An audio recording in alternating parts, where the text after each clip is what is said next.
এবছর অত্যন্ত জাঁকজমকপূর্ণ ও উৎসবমুখর পরিবেশে ঢাকা মহানগরীতে 254টি মণ্ডপে উদযাপিত হতে যাচ্ছে দুর্গাপূজা।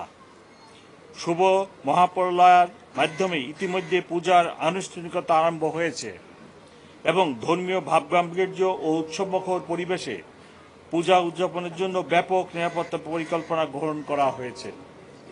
ভক্তদের উপস্থিতি, অবস্থান ও গুরুত্ব বিবেচনায় পূজা উদযাপন পরিষদের সাথে পরামর্শক্রমে পূজা মণ্ডপগুলোকে 4টি শ্রেণীতে ভাগ করে 24 ঘন্টা পুলিশের উপস্থিতি নিশ্চিত করা হয়েছে।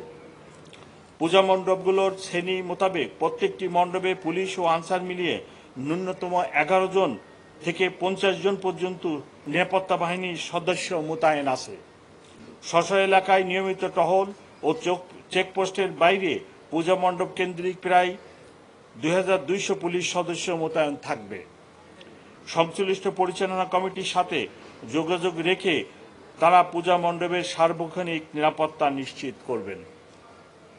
পূজা মণ্ডপ সমূহে ভক্তদের যাতায়াত নির্বিঘ্ন ও যানজট নিয়ন্ত্রণের জন্য পৃথক ট্রাফিক পরিকল্পনা গ্রহণ করা হয়েছে। প্রতিমা বিসর্জনের দিন পৃথক কনভয় পরিকল্পনা গ্রহণ করা হয়েছে, যা ঢাকেশ্বরী মন্দির থেকে আরম্ভ হয়ে ওয়াইজ ঘাটে গিয়ে শেষ হবে।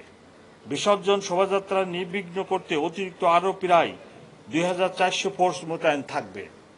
এই উপলক্ষে পলাশীর মোড়, সাহেববাজার ও ওয়াইজ ঘাটে 3টি অস্থায়ী ওয়াচ টাওয়ার স্থাপন করা হবে। আইনশৃঙ্খলা সমুন্নত রাখতে নিয়মিত পুলিশের পাশাপাশি সাদা পোশাকে গোয়েন্দা পুলিশও মোতায়েন থাকবে।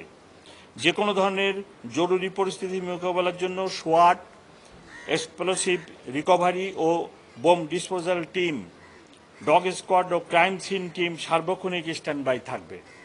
প্রতিটি মণ্ডপে পুলিশের পাশাপাশি স্বেচ্ছাসেবক নিয়োজিত থাকবেন।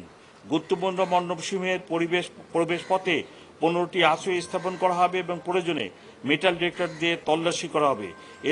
এছাড়া সিসি ক্যামেরার মাধ্যমে মণ্ডপের আশেপাশে পুলিশি নজরদারি থাকবে। ধর্মীয় এই উৎসবকে কেন্দ্র করে যে কোনো ধরনের ভুল তথ্য বা অপতথ্য ছড়ানো রোধে সাইবার প্যাট্রোলিং জোরদার করা হবে।